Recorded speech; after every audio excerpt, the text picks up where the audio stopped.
Hi everybody, my name is Crystal, also known as the Sassy Medium. Just coming on this morning to kind of go over some things that I felt moved by spirit to do. If you're a mentee of mine currently, please watch the video. All right, so I have they're called the mediumship training deck, and they're beautiful cards. So I have those. Then I also have these living with Reiki cards, and then I have these affirmation cards. So I just want to give this different type of message. Maybe not a spirit message, but more a message about your own, psychic development and all of that. Okay. So the first card is this spirit communication process. Spirit is your soul essence. It's the spark of the divine in the center of your being. It's the part of you that existed long before you came into this physical form, and it will continue even after you're on this earth. So, this is what we also call your higher self, right? To practice, the spirit communication process, it's a good idea to simply sit across from somebody, a client, a family member, a friend who's open to connect with somebody on the other side that they've lost. As a medium, allow yourself a quiet moment to breathe and center yourself.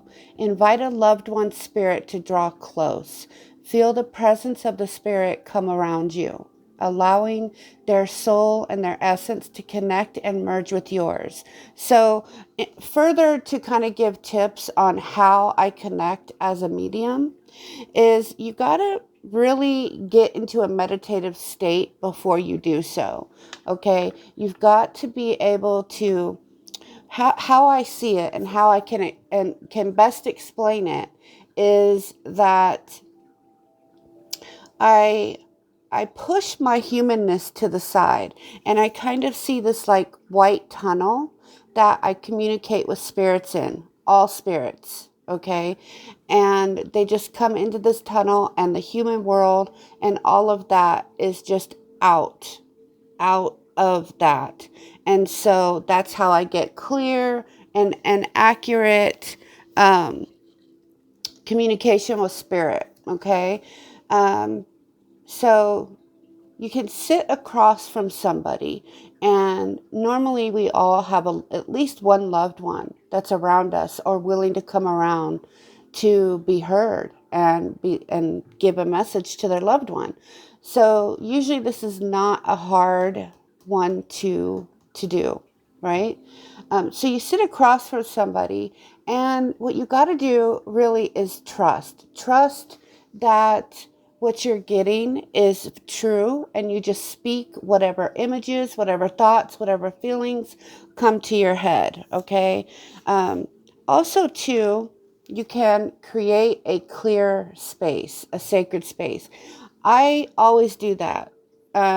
Especially if you have seen me do lives, you'll see me use Palo Santo. I use crystals to help clear, especially, my favorite, selenite. Selenite is like the best one. I use it to clear my own energy. I use it to clear the energy of my cards, other crystals, everything, right? Okay, so, a sacred space is simply a way to hold the energy of spirit in an honorable and loving and gracious way. All right. So this is a sign to create a sacred space that's unique and personal to you. This is my personal space. This is my workspace. The table is a lot bigger on this side. It has a lot of herbs and stuff I do for spells and all of that. Um, and it has a lot of cards over there that I don't use all the time. Um, but this is this little spot right here. This is my sacred space. I have another one in my home, but this right here is where I do all of my work. This is where, if I want to just honor my guides for the day and I'm not actually working with spirit and giving readings and healing sessions, I will still light a candle, and honor them and put some fruit out. It's not like a form of worship. Everything we do in the human world and the spiritual world deserves gratitude and thanks. Just because they work with us, just because that's what they're assigned to do, doesn't mean that we can't show thanks, right? I know that this is a hard concept for the Christian people out there, because you think that you're worshiping a false god. Well, actually, the angels are of God. We all are of God. And it's not a worship, okay? And I don't want people to think of it like that. It's more of a thank you. I'm going to take some time out of my day to honor the fact that you're there for me and appreciate you. I don't care who you are. We all can appreciate. So, really all you need to create a sacred space for yourself is whatever that makes you feel good, right? Like this angel that I have here that somehow got pushed to the side. I bought this. It doesn't look anything like my mother, okay? However, and during a move, her head fell off. But I got this at a Dollar Tree for $1. However, when I hold this, I get chills. I'm so connected that this represents a figurine that is for my mom. She's now a guide for me, a protector for me. She watches over me on the other side. She helps protect me from harm. And when I saw this, I just kind of saw it like how when she passed, she had on this like white, beautiful robe. This has like glitter in it and all of that. And it just reminded me that she's still here. So I have that. Yeah, dropping everything. And then I have other things that like really mean things. So it could be anything. As you guys can tell, I'm obsessed with crystals, use crystals all the time. But it could be anything that you hold dear and find, and as always, you can't have a creative space without some type of cleansing agent, right? Okay, next. I'm spending too much time on that. So let's get into some of the clairs, shall we? Clairvoyance. I love this card because when I do healing sessions, a lot of times, or even in my mentorship program, I will tell people every morning, see this lotus flower right there at your third eye.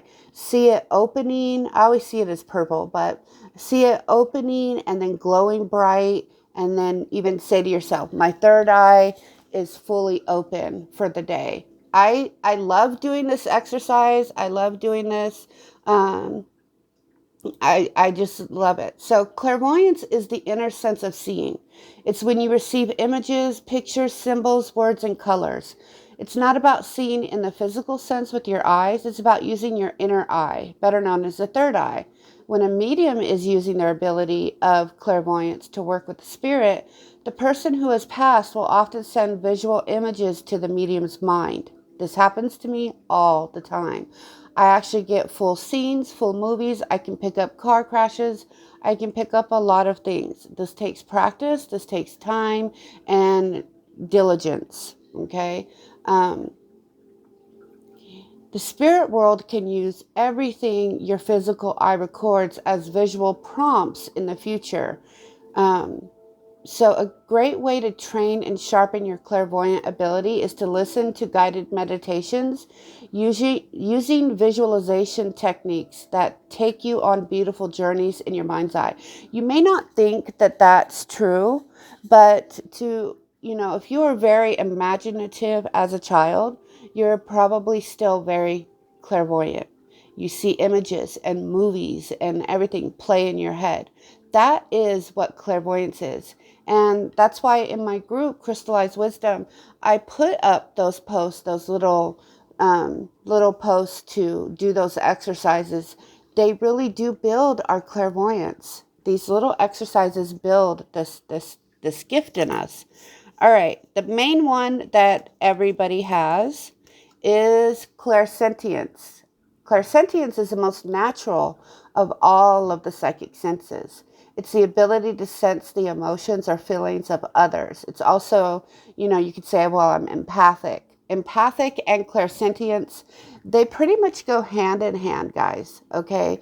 To me, there's not much, it's just different wording, because I don't know an empath who isn't clairsentient. And I don't know a clairsentient person who's not an empath. They are like one and the same. Okay.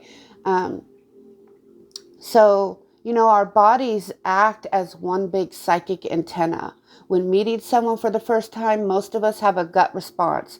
Or when walking into a room, it's possible to feel its vibrations. Especially if somebody just had a fight in a room, you can pick that up like nobody's business. Well, you're pretty clairsentient then. Okay, because let me tell you, there are people out there in the world that they could have a knockdown, drag out fight in the room, and they walk in the room 5 minutes later and could not tell. It's like, hey, what's up? Want to play Xbox? So not everybody is, but I feel that everybody is to a certain degree. They just choose to ignore it and get busier with like life and their day-to-day activities. All right, the next one is clairaudience. Okay, have you ever heard your name being called when no one's actually there?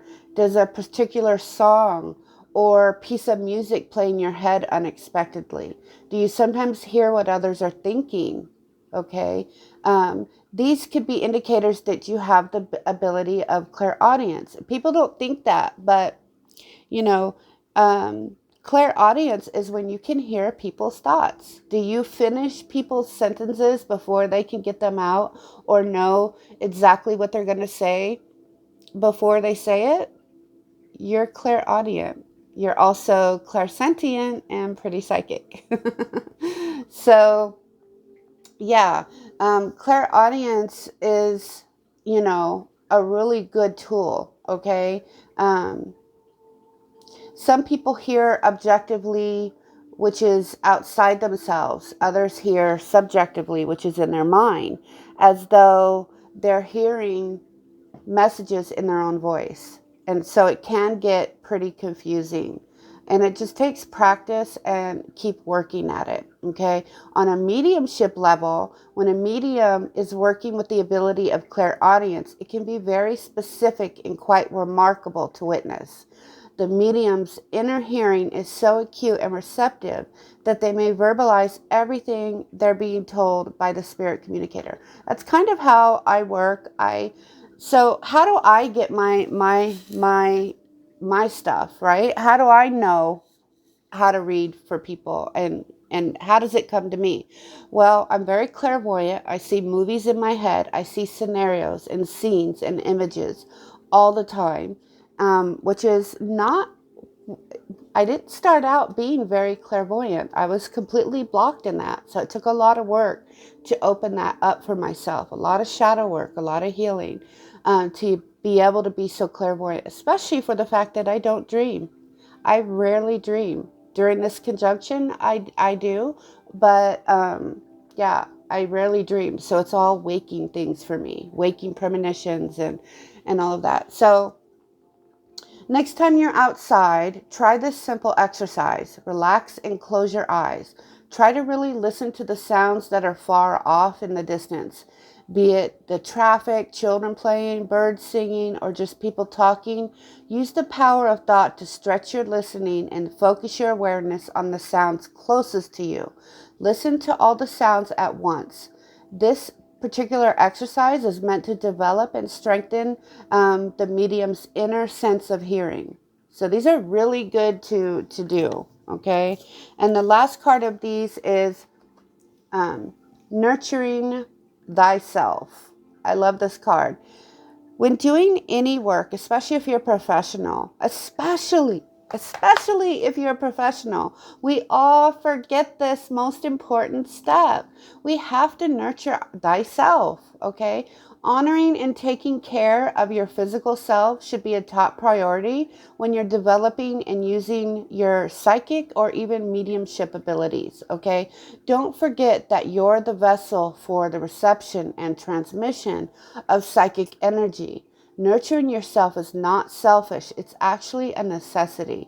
You have to do this, or you get to that crash and burn fatigue syndrome, and you get depressed, and just all hell can break loose pretty much, right? So schedule some time to stop doing anything psychic. Especially if you're like me and you do this work, this is all I do. This is my job. So I definitely, take time out. I try to go once a week to my girlfriend's house to, get out, because I work from home. So I rarely leave my home. So if you are doing this work in any capacity, you must honor and replenish yourself. A good thing that I do is I wake up early every morning. I've been doing that since my awakening a few years ago. I wake up between like 5 and 6. I can't help it. I always do. So now I take that time, instead of being frustrated or anything like, oh, I need to go back to sleep, it's too early, da da da da da. I get up, I put on some frequencies like I have now. I have healing frequencies playing in the background to help whoever listens to this. You may not even hear the music, right? But you're still getting the healing frequencies coming to you as you watch this. So am I. I do this every morning. I ground myself. I will tell you that I do fall out of this and forget, and I just get up and go in the morning. And I notice that if I do that for a few days in a row, I really truly suffer for it. So it's really good to just schedule some time to allow your body and your mind and your spirit to absorb some positive and healthy energy. Okay? Sit for 10-15 minutes with some healing frequencies on from YouTube, and I'm telling you, it can do wonders for your day, right? Okay, the Reiki cards. Diligence. Today I will do my work honestly. That's it. Just today, work in an honesty and integrity type of mindset. Okay. Connecting with our higher self. Connecting with our higher self is easier than most people think. Yet without this connection, it's often difficult to find the strength, understanding, and inspiration we need to live our lives. Find somewhere quiet where you can be undisturbed for a while. Somewhere in nature is especially good. I realize we're in winter, so you can't do that. But you can get in your car and go sit in nature in the warm car and still crack the window open, or get out and walk for 5 minutes and get back in.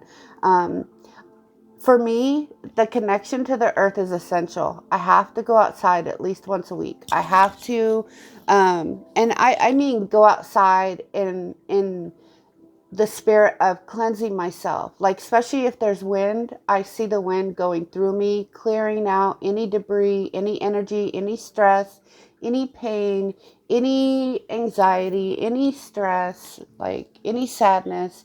I've got to realize that you've got to let that stuff go. Hanging on to it for a long period of time, you start to store it in your body. You'll have physical pain, headaches, nausea, backache. We don't need that, right? So you've got to release emotion. So, find